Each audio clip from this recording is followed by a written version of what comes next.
So our story started in 2007 when Braden was diagnosed with a form of cancer called neuroblastoma, and we were given a 30% chance for 5-year survival at that time, and we thought we had it beat, but it came back in 2009, and when it came back with the words "no known cure."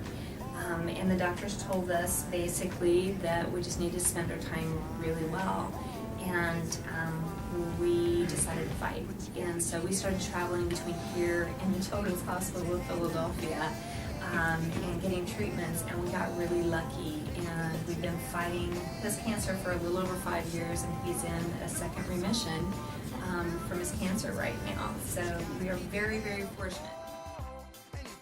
The very first, when he started his chemo, my initial reaction was just disbelief. I mean, I couldn't really, I kept waiting for them to come back and tell me that there was some sort of mix-up, that it really wasn't cancer, or it really wasn't him, the files got mixed up. So you just got the whole disbelief route where you can't believe that you're really going through this.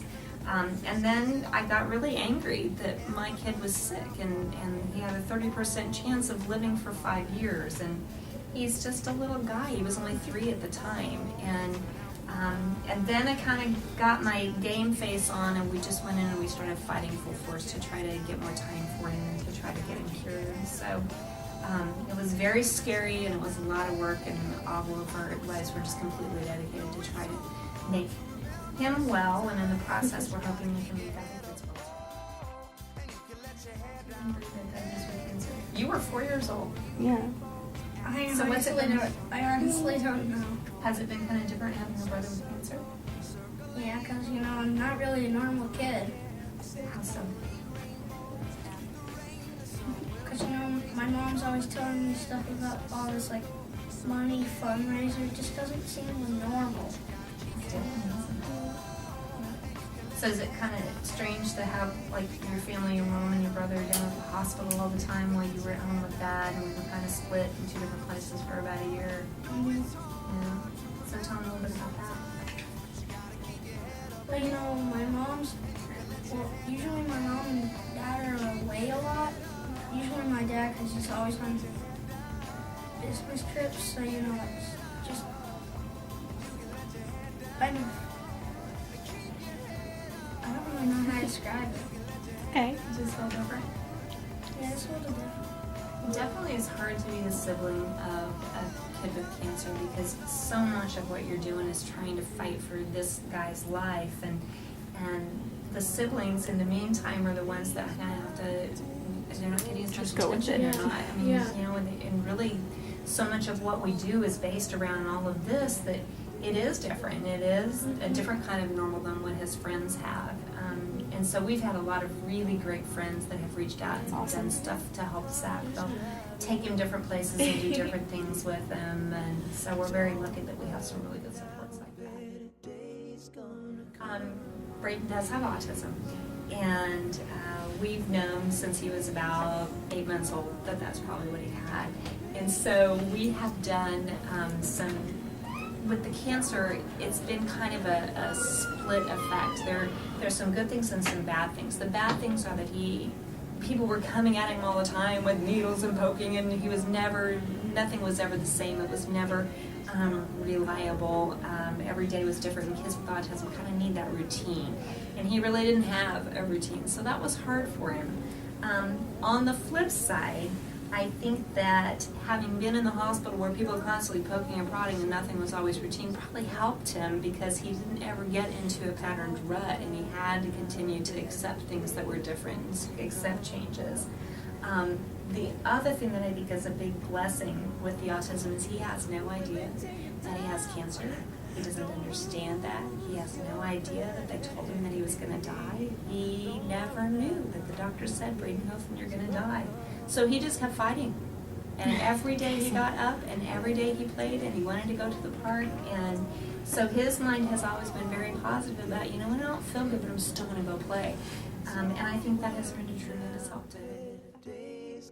Actually, Braden's Hope for Childhood Cancer got started when I got diagnosed with breast cancer at the same time that he was fighting his relapse of childhood cancer. And what the doctors were able to tell me about my cancer compared to his was absolutely staggering. They had this much information about me and this much information about Braden, and it's because it didn't exist. So I started researching into the facts about childhood cancer, and I found out that it is the #1 killer of children, and that it only gets about 3.5% of the funding from the National Institute of Health, whereas the breast cancer gets about 12% and prostate gets about 7%, which I'm all for because that obviously helped me. My dad's a prostate cancer survivor, so those were obviously good reasons to continue funding those. But in the meantime, all I really wanted was for my son to be cured and to have a chance to grow up. And so we started our foundation to raise money, to raise awareness about childhood cancer, and to fund treatments and research of childhood cancers. And we donate $100,000 research grants to hospitals and research institutions to do just that.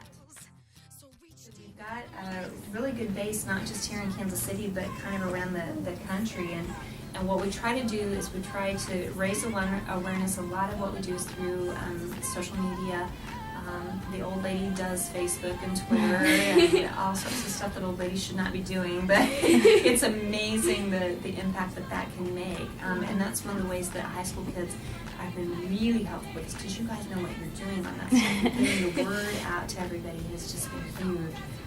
So we try to raise awareness about childhood cancer because 80% of the time when a kid's diagnosed with cancer, it's already at stage 3 or 4, which was the case with Braden. That's only true 20% of the time with adults. And so raising awareness so diagnosis can be caught earlier is so important to having successful treatments. And then we raise funds so that we can grant $100,000 grants to research institutions and hospitals so that they can find different cures for childhood cancer. Specifically what we're looking for are what are the activators of childhood cancer? What flips the switch that makes a cell decide to become malignant and cancerous? And then treatments that can go in and can shut those activators down that are much less harmful than chemo, because chemo does a lot of damage to your body. Well, our tagline and our motto for our Cancer Foundation is Hope, Take That Cancer.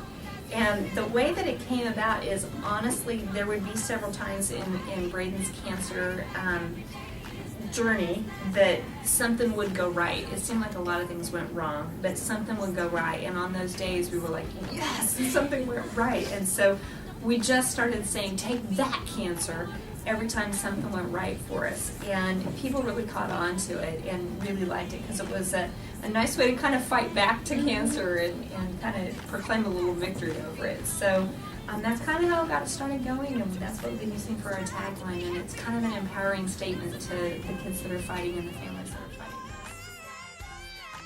It means a lot that you guys are doing this to raise money for our kids. It's not just about Braden, it's about all of the kids that have cancer.